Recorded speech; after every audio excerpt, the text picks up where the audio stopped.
जड़ व्रत की कथा हम आपको बता रहे हैं। उस जड़ व्रत की कथा को इस 17 स्तंभ से ही आप जोड़ोगे तो आपको पता चलेगा कि वो जो राजा था, वो राजा उसने संकल्प किया था कि यदि मेरे पुत्र की प्राप्ति होगी तो मैं नर की बलि दूंगा। देखो अब ये श्रद्धा कैसी होगी साहब? जो व्यक्ति अपने स्वार्थ के लिए और त्याग भी कर रहा है तो क्या चीज का कर रहा है कि नर की बलि। अब ये तमोगुणी श्रद्धा हो गई। अब इस तमोगुणी श्रद्धा का परिणाम क्या होगा, ये अब आगे ये कथा बताएगी आपको कि उस जड़ व्रत को राजा के जो सेवक थे हट्टा कट्टा देख करके उसे उठा लेगा उसकी बलि देने के लिए।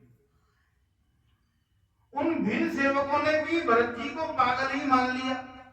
उन भील सेवकों ने भरत जी को पागल मान लिया।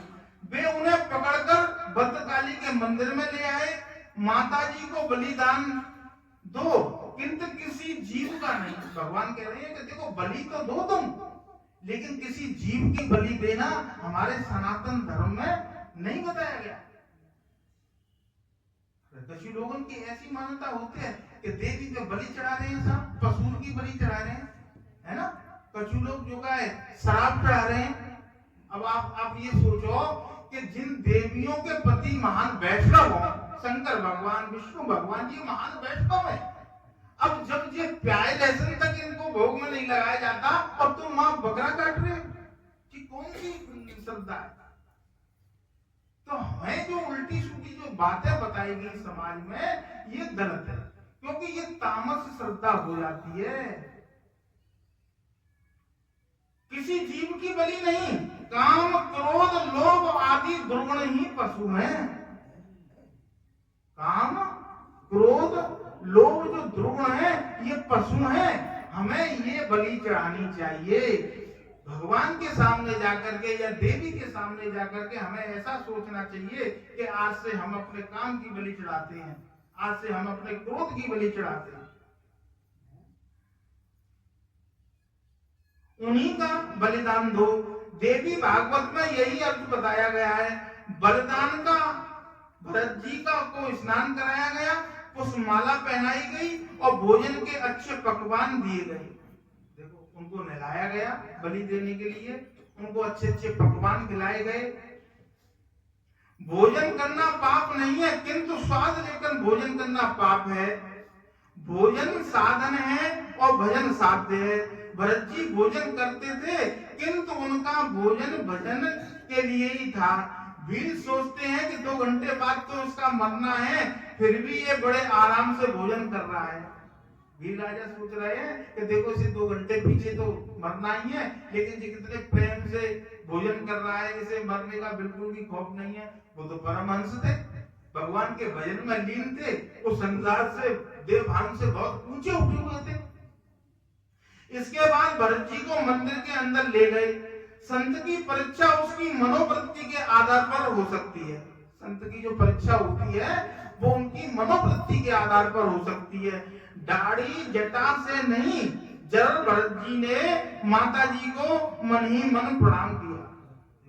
मनोवृत्ति की जो पहचान है ये थोड़ी है कि आप बड़ी बड़ी दाढ़ी रख ली है, कि बड़ी बड़ी मूंछ रखा ली, कि बड़े बड़े नाखून रखा ले, कि कोई ज्यादा गेरुआ वस्त्र पहन रहा है।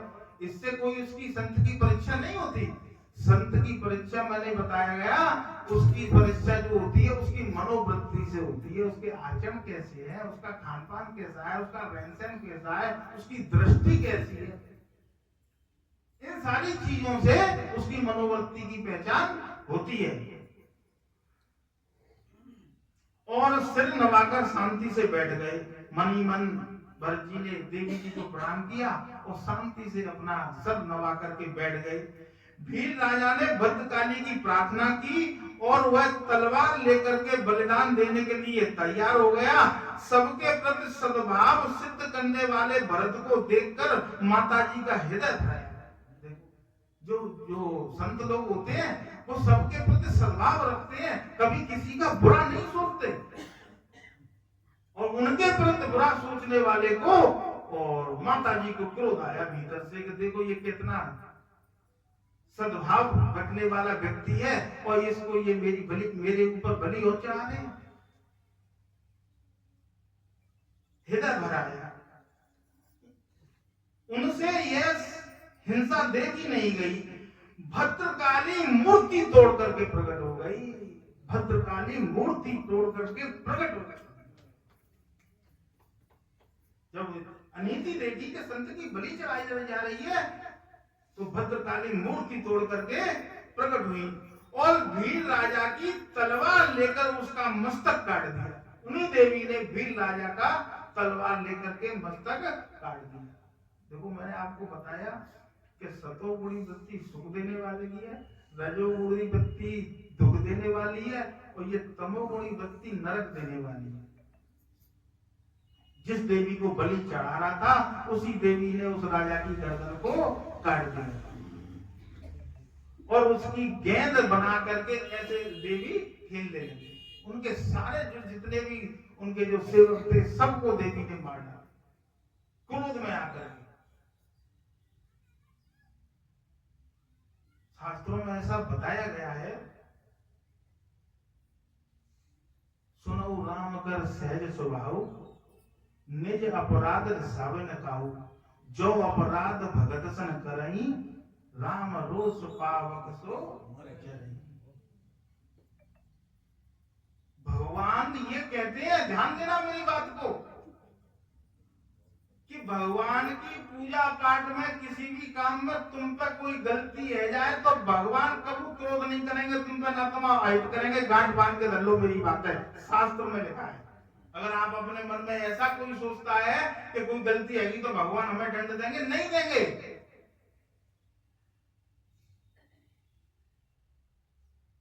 संत लोग, श्रेष्ठ लोग, गुरुजनी, परमात्मा, माता पिता, शास्त्र में ऐसा बताया गया है कि जे अपने शिष्यों के, अपने भक्तों के दोष दर्शन नहीं करते।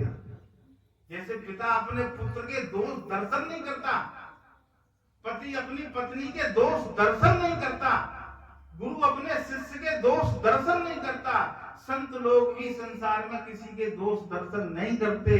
इसी प्रकार वो सबका परमपिता परमात्मा हमारे दोष दर्शन नहीं करते। लेकिन शास्त्र कहता है कि यदि तुमने उनके भक्त के प्रति कुछ भी गलत कर दिया तो फिर वो छोड़ने वाले नहीं है। इस बात